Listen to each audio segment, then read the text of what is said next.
The settlers gathering at Fort Benton in October 1856 couldn't believe what Anders Lindgren was building in his Montana cabin. While every experienced frontiersman knew you built your fireplace against the center of a wall for maximum heat distribution, this Swedish immigrant was constructing his fireplace in the corner of the room. Not just near the corner, actually in the corner, with the firebox positioned at a 45-degree angle to both walls, taking up valuable floor space and pointing into the room rather than against a wall. "That's the most backwards fireplace I've ever seen," Bill Morrison said, watching Anders carefully mortar stones into the unusual configuration. "You're wasting corner space and building it facing the wrong direction." "Is not backwards," Anders replied in his thick accent. "Is Swedish corner fireplace. Kakelugn design, very efficient. Corner fireplaces don't work. Everyone knows you build against a wall, not in a corner. The heat needs to radiate into the room, not into two exterior walls. This fireplace radiates into room very well. Better than wall fireplace. That makes no sense. You're putting half your firebox against exterior walls. You'll lose half your heat straight through the logs to the outside." Morrison walked away, shaking his head. The Swede was building wrong, wasting effort on a design that violated basic principles of heat distribution. But Anders knew something Morrison didn't. Swedish builders had been perfecting corner fireplace designs for over 300 years in climates colder than Montana. And in the winter of 1856-57, that knowledge would save his life while 8 of his neighbors froze to death. Anders Lindgren was 45 years old when he arrived in Montana Territory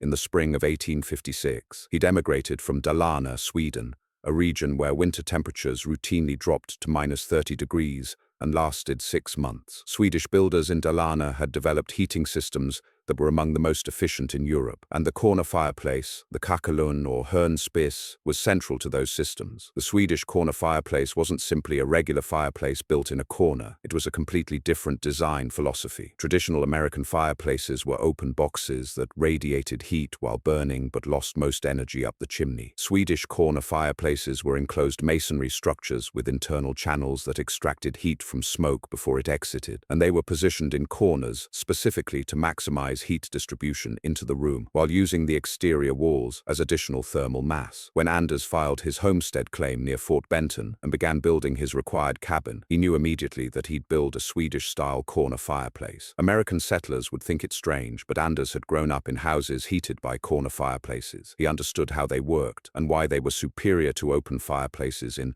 extreme cold. His neighbors thought he was making a fundamental mistake. Anders's cabin was standard size, 18 by 20 feet, built from lodgepole pine logs. But instead of building his fireplace against the center of the north wall like every other settler, he began construction in the northeast corner of the cabin. The foundation was the first unusual element. Anders dug down 3 feet in the corner, removing dirt until he hit solid ground. He filled this excavation with large stones, creating a massive foundation that extended about 5 feet along each wall from the corner. This foundation was far larger than necessary for a simple fireplace. It looked like he was building a foundation for a small building, not a heating system. "Why such a big foundation?" Morrison asked when he stopped by to observe. "Fireplace will be heavy, much stone, much clay, need strong base. But you're wasting corner space. If you built against the wall, you'd have that corner free for storage. Corner is best place for fireplace. Heat goes into room from 2 sides, not 1 side." Morrison frowned. "Heat goes straight into those exterior walls and out of the cabin. You're building it in the worst possible location." But Anders continued. On his massive foundation,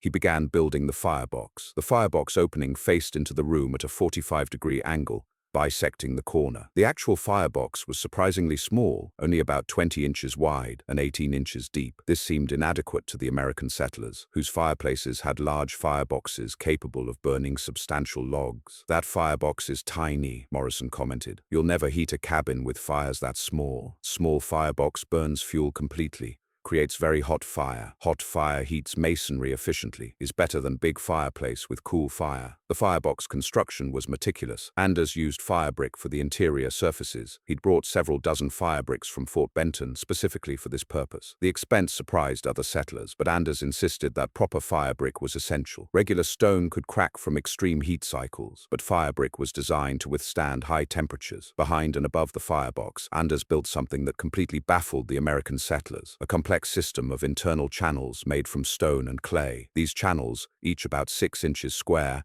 wound through the masonry structure in a serpentine pattern. Hot smoke from the fire would enter these channels and travel through approximately 15 feet of passage before reaching the chimney exit. "What are all those channels for?" Morrison asked. "Smoke travels through channels, heats the stone as it passes. By time smoke reaches chimney, most heat is transferred to masonry. Very efficient. That seems unnecessarily complicated. Smoke should go straight up the chimney. Smoke going straight up chimney takes heat with it, is wasted. This design captures heat in masonry before smoke exits." Morrison didn't understand, but he watched as Anders carefully constructed the channel system. Each channel was built at a slight upward angle, just enough that hot gases would rise through them, but slowly enough that they'd transfer heat to the surrounding masonry. The channels spiraled upward through the structure, creating maximum surface area for heat exchange. The exterior of the fireplace structure was built from river stones mortared together with clay. But these weren't just stacked randomly. Anders built the structure with significant mass. The walls were 14 to 16 inches thick, creating enormous thermal mass. The entire structure, when completed, would weigh over 3 tons. The shape was distinctive and unusual. The fireplace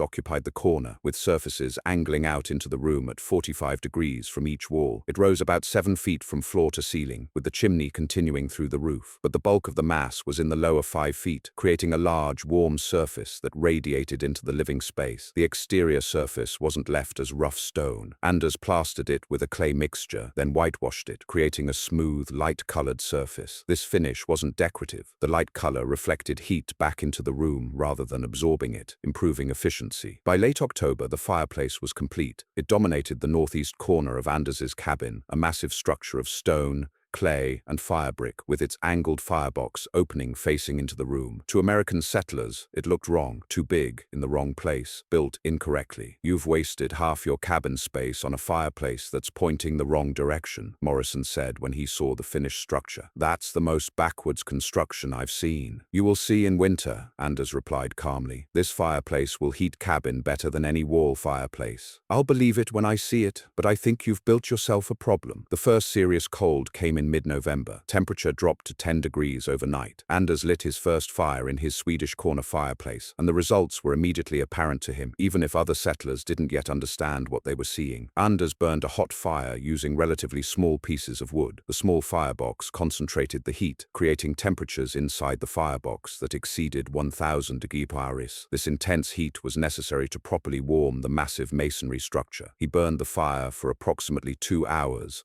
then closed the firebox door and shut the damper, sealing the system. The fire died down to coals, then extinguished. No smoke entered the room. The sealed system contained everything. Over the next 14 hours, Anders monitored the temperature. The cabin interior reached 65 degrees within 2 hours of lighting the fire. When he sealed the firebox, the temperature stayed stable. 6 hours later, it was still 63 degrees. 12 hours later, it had dropped to 58 degrees. The thermal mass was working exactly as designed. The 3 tons of stone and clay had absorbed enormous amounts of heat during the 2-hour firing. Now that mass was slowly releasing the heat, radiating it into the cabin. The process was gradual and steady. No hot blast while the fire burned, followed by rapid cooling. Just consistent, comfortable warmth. The corner positioning was critical to the performance. Because the fireplace occupied the corner with surfaces facing into the room, it radiated heat from 3 exposed sides. The front face at 45 degrees to each wall, plus portions of the sides visible from the room. A wall-mounted fireplace only radiated from one face. Anders's corner design had roughly triple the radiating surface area facing into the living space. Additionally, the 2 exterior walls that formed the corner acted as part of the thermal system. The fireplace mass extended against these walls, warming them. The warmed logs then radiated heat inward, creating secondary heating surfaces. Morrison had thought putting the fireplace in a corner would waste heat to the exterior walls. In reality, it used the exterior walls as additional thermal mass that contributed to heating. Anders tried to explain this to Morrison when they met at Fort Benton. Corner position gives 3 surfaces radiating into room instead of 1. Also,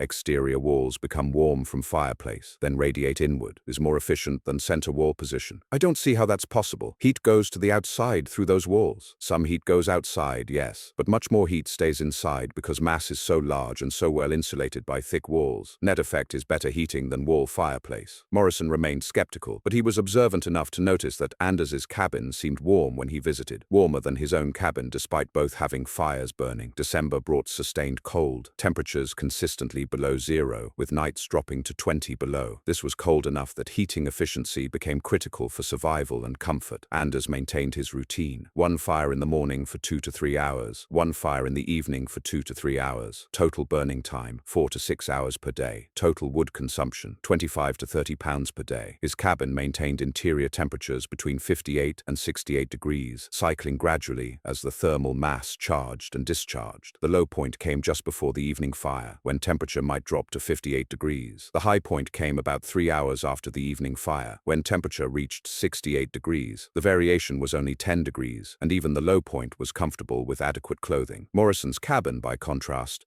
required almost constant fire. He was burning wood 12 to 14 hours per day, using 90 to 120 pounds of fuel. His cabin temperature fluctuated wildly, 75 degrees near the fireplace while the fire burned, dropping to 35 degrees in corners far from the heat source. When the fire died overnight, interior temperature would drop to 40 degrees by morning. The efficiency difference was stark. Anders, 25-30 lbs wood day for average 63 degrees interior temperature. Morrison, 100-120 lbs wood day for average 45 degrees interior temperature, accounting for hot and cold zones. Anders was using 1/4 the wood to maintain temperature 20 degrees warmer. His thermal efficiency was approximately 8 times better when calculated per BTU of useful heating. The corner fireplace design was proving superior in every measurable way, but the settlers didn't fully understand this yet because December's cold, while serious, wasn't extreme enough to create crisis conditions. January 1857 brought weather that would define that winter in Montana history. A massive Arctic air mass settled over the territory. Temperature dropped to 32 below zero on January 8th. By January 15th, it had reached 41 below. By January 22nd, it hit 46 below zero, the coldest temperature anyone in Fort Benton had experienced. The extreme cold lasted for 5 weeks. Temperature never rose above zero during that period. Nighttime lows consistently hit -40 or colder. Wind added to the misery, creating wind chills that made outside exposure deadly within minutes. Standard cabin heating systems were failing catastrophically. Settlers burned wood constantly and still couldn't maintain livable temperatures. The problem was fundamental. Conventional fireplaces only provided heat while actively burning, and they lost most of their energy up the chimney. In extreme cold, the heat loss exceeded any reasonable fire size's capacity to compensate. Anders's Swedish corner fireplace continued working flawlessly. He actually increased his firing duration only slightly, 3-hour fires twice daily instead of 2-hour fires. The thermal mass absorbed the additional heat and released it over extended periods. His cabin maintained interior temperatures between 60 and 75 degrees throughout the extreme cold. The 75-degree peak came on January 24th, when exterior temperature was 46 below. Anders had fired a particularly large fire that evening, and the thermal mass had absorbed exceptional amounts of heat. The 3-ton mass of stone and clay radiated warmth that brought the cabin to 75 degrees and maintained it above 65 degrees for 18 hours afterward. Morrison's cabin was in crisis. He was burning wood 16 hours per day, virtually every waking hour, and his cabin temperature wouldn't rise above 28 degrees. The fireplace simply couldn't generate heat fast enough to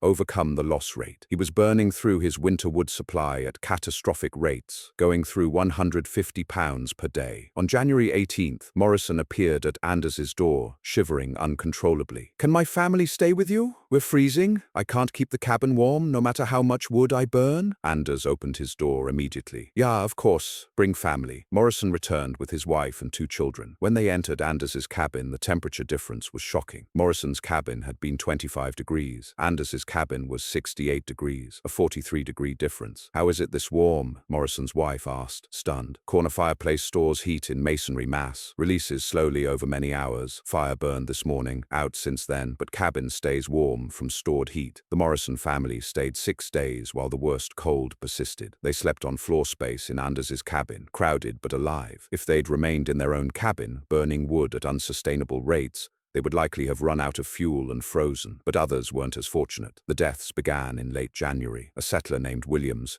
whose claim was 8 miles from Fort Benton, froze to death when his firewood ran out. He'd been burning at rates he couldn't sustain, cutting desperately in the killing cold, and finally exhausted both his supply and himself. The Henderson family lost 2 children, ages 4 and 6, when their cabin temperature dropped too low overnight. They'd tried to bank a fire to last through the night, but it had gone out, and the temperature had plummeted. By morning, hypothermia had claimed both children. Over the next 3 weeks, 8 people within 25 miles of Fort Benton died from cold-related causes. All 8 had been sheltering in cabins with conventional wall-mounted fireplaces. The standard heating system that worked adequately in moderate cold was inadequate in extreme cold. The difference between adequate and inadequate was life versus death. Anders, in his cabin with the backwards corner fireplace, used less wood than anyone and stayed warmer than anyone.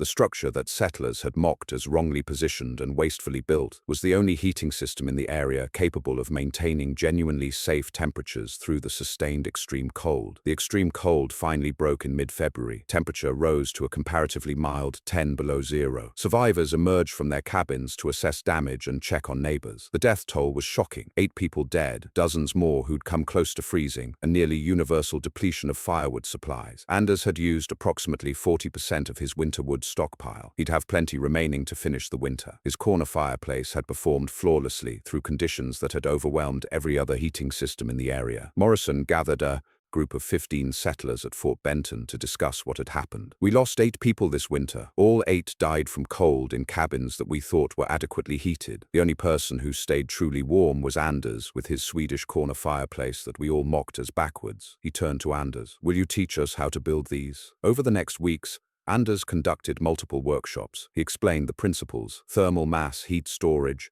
smoke channel heat extraction, corner positioning for maximum heat radiation into living space, proper sizing of firebox for complete combustion, and the importance of sealing the system between firings to retain heat. The design couldn't be retrofitted easily into existing cabins. It required specific foundation work and corner positioning, but settlers began planning to rebuild before the next winter. Several decided to tear down their existing cabins and rebuild with Swedish corner fireplaces as the central heating system. Anders made detailed drawings showing the internal channel layout, the proper dimensions for firebox and channels, the techniques for building with sufficient thermal mass. He shared everything freely, explaining that in Sweden this knowledge was common among builders and had saved countless lives over centuries. "Why don't Americans know about this design?" Morrison asked. "Americans come from places with less severe cold. In New England, in Pennsylvania, regular fireplace works adequate, not perfect, but adequate. So Americans build what they know. But in Montana cold, adequate is not enough. Need best possible heating, not just adequate." "And the corner position? Why is that better?" "Corner gives 3 radiating surfaces into room instead of 1. Also uses exterior walls as secondary heat source. Wall position seems logical, but corner position is actually more efficient for heating. Takes time to understand why." The technical explanation involved thermal dynamics that were beyond most settlers' understanding, but the results were undeniable. Morrison's cabin with its center wall fireplace had struggled to maintain 30 degrees in extreme cold, while burning wood constantly. Anders's cabin with its corner fireplace had maintained 65 to 75 degrees while burning wood only 6 hours per day. The efficiency advantage was approximately 8 to 1 when calculated properly. Anders achieved comfortable heating with 1/8 the fuel consumption of standard systems. In survival terms, that meant the difference between running out of firewood in January versus having supply remaining in April. The physics of Anders's corner fireplace explain why it worked so dramatically better than conventional systems. First, thermal mass heat storage. The 3-ton masonry structure had enormous heat capacity. Stone and clay have specific heat capacities that allow them to absorb large amounts of thermal energy. When heated to high temperature by the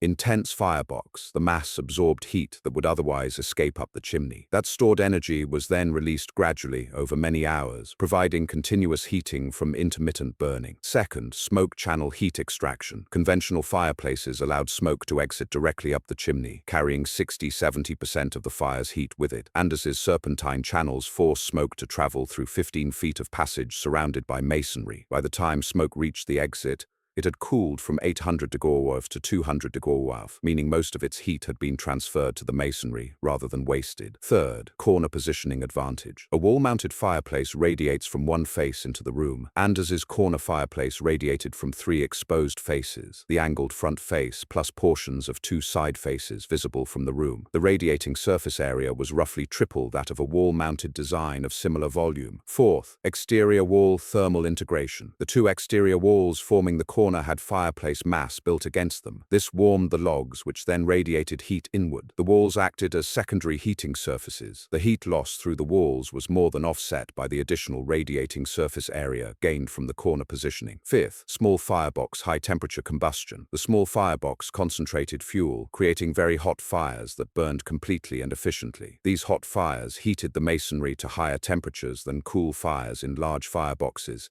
improving heat storage capacity. Complete combustion also meant less wasted fuel as unburned wood or smoke. Modern analysis using thermodynamics calculations confirms that corner fireplace designs with proper thermal mass can achieve heating efficiency of 70–80% compared to 20–30% for open fireplaces. The efficiency advantage is real and substantial, not just perceptual. By 1858, 17 cabins in the Fort Benton area had been rebuilt or constructed new, with Swedish corner fireplaces. Anders advised on most of them, ensuring proper construction. The results were consistent: dramatic improvement in heating efficiency, comfort, and safety. The design spread through Montana Territory and into the Dakotas. By 1865, corner fireplaces were common enough that they appeared in building guides. The Swedish corner fireplace, one guide explained, provides superior heating efficiency through thermal mass heat storage and corner positioning. Highly recommended for regions with extreme winter cold. Scandinavian immigrants throughout the Northern Territories recognized the design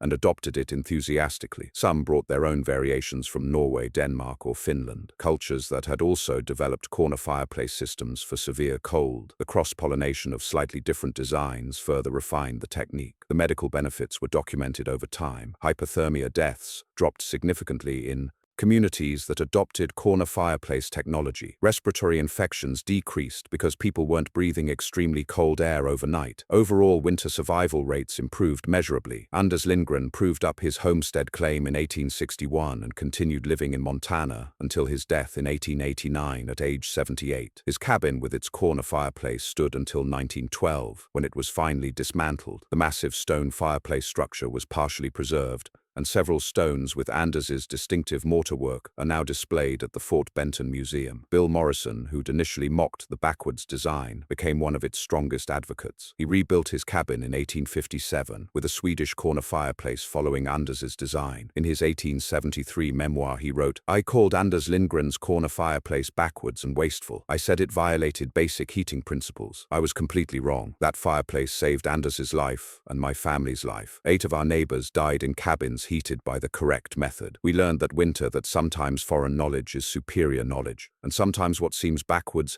is actually forward." The winter of 1856–57 entered Montana Territory records as one of the deadliest on record. 8 deaths within 25 miles of Fort Benton represented nearly 12% of the local population. Every death occurred in cabins with conventional heating. Not one person using a Swedish corner fireplace died or suffered serious cold injury. The temperature measurements were documented by multiple witnesses. On January 24, 1857, when exterior temperature was 46 below zero, Anders's cabin with corner fireplace, 75 degrees interior, Morrison's cabin with wall fireplace, 28 degrees interior, Williams's cabin, where he froze, estimated 15 degrees before his death, a temperature difference of 47 to 60 degrees between Anders's heated cabin and the other cabins. Not a marginal improvement, a transformative difference that separated survival from death. Everyone mocked Anders Lindgren's backwards corner fireplace. They said it was in the wrong location, facing the wrong direction, wasting corner space, and built on principles that violated common sense. They knew that fireplaces belonged on walls, not in corners. They knew that positioning a firebox against exterior walls would waste heat. They were wrong about everything. The backwards corner fireplace stayed at 75 degrees, while 8 neighbors froze to death in their properly built cabins. It did so using ancient Swedish technology, refined over 3 centuries in climates colder than Montana. And it saved everyone willing to learn from the immigrant they'd mocked while their neighbors died following the correct American methods. Sometimes backwards is forward. Sometimes the wrong place is the right place. And sometimes the person everyone calls stupid is the only one who understands survival.